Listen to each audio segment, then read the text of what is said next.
আমি এই জায়গাটা থেকে যত সামনে যাচ্ছি তত আরও আকর্ষণ বাড়ছে। আমার ইচ্ছে করছে না যে আমি হেলমেটটা অবধি খুলি, মানে সেটার ইচ্ছেও নেই। আমি শুধু জায়গাটা দেখছি আর এগিয়ে যাচ্ছি।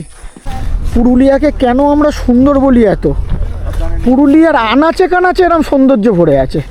জায়গাটা দেখো জাস্ট, মানে এটা অবাক করা কাণ্ড যে এরম জায়গা তোমার হঠাৎ চোখের সামনে পড়ে যাবে। পুরুলিয়া কি কোনো অংশে কম অন্য কোনো জায়গার থেকে? দেখো অসাধারণ,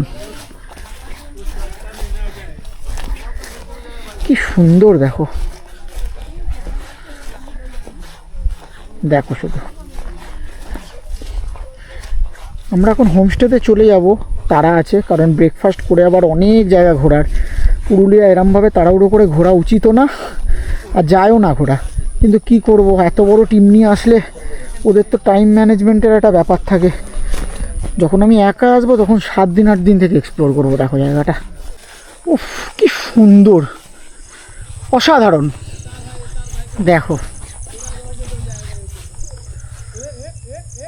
আমি একটা কথা তোমাদের বলতে চাই, হিডেন প্লেস বলে কিছু হয় না। শুধু তোমাদের নজরে ধরা পড়ে না, কারোর নজরে সেটা ধরা পড়ে, আর সেটাই হিডেন প্লেস বলে চালানো হয়। আমিও এই ভিডিওটা দিতে পারি হিডেন প্লেস, অনেক দামি কোনো জায়গার নাম দিতে পারি, কিন্তু বিশ্বাস করো এটা আমাদের পুরুলিয়া।